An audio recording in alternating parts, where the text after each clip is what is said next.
किसान और जादुई हल। गांव के एक छोटे से कोने में रामू नाम का एक किसान रहता था।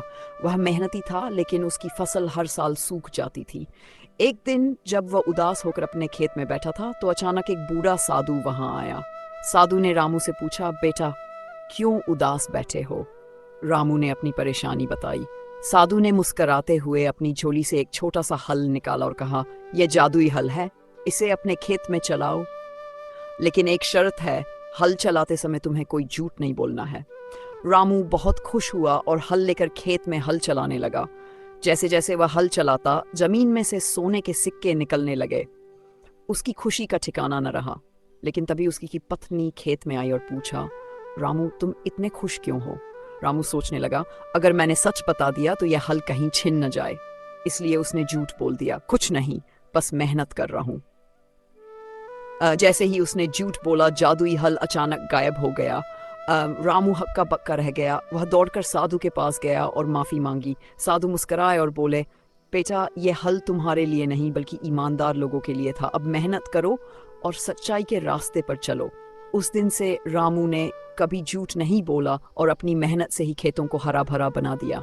सीख, ईमानदारी सबसे बड़ी दौलत होती है। कहानी। गांव के एक छोटे से कोने में रामू किसान अपनी छोटी सी खेती से गुजारा करता था। मेहनती और ईमानदार रामू के पास जमीन कम थी, लेकिन अपने परिश्रम से वह अच्छी फसल उगाता था। संघर्ष की शुरुआत। एक साल गांव में भयंकर सूखा पड़ा। रामू की फसल बर्बाद हो गई और उसके पास अगले साल के बीज खरीदने तक के पैसे नहीं बचे। गांव के कई किसानों ने साहूकारों से कर्ज लिया, लेकिन ब्याज इतना ज्यादा था कि चुकाना मुश्किल था। रामू ने फैसला किया कि वह कर्ज नहीं लेगा और कोई दूसरा रास्ता खोजेगा। इस चुनाव और उम्मीद। इसी दौरान गांव में चुनाव का समय आया। नेता लोग बड़े बड़े वादे कर रहे थे। रामू को पता चला कि सरकार किसानों की मदद के लिए योजनाएं चला रही है, लेकिन उन्हें ठीक से लागू नहीं किया जा रहा। गांव के बड़े नेता और अधिकारी किसानों की समस्याओं पर ध्यान नहीं दे रहे थे। रामू ने सोचा कि अगर सही उम्मीदवार जीते किसानों की हालत सुधर सकती है। उसने अपने गांव के लोगों को जागरूक करने का फैसला किया।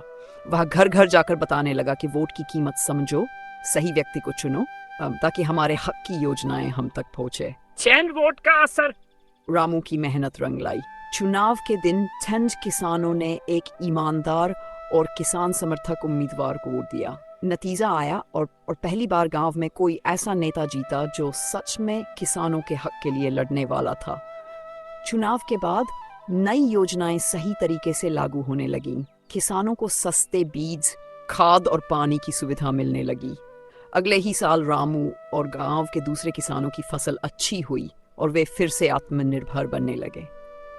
सीख। रामू की कहानी बताती है कि अगर किसान जागरूक हो और अपने वोट की कीमत समझें, तो वे अपनी तकदीर खुद बदल सकते हैं। खास वोटों की ताकत ने पूरे गांव की तकदीर बदल दी और किसानों का भविष्य उज्जवल हो गया।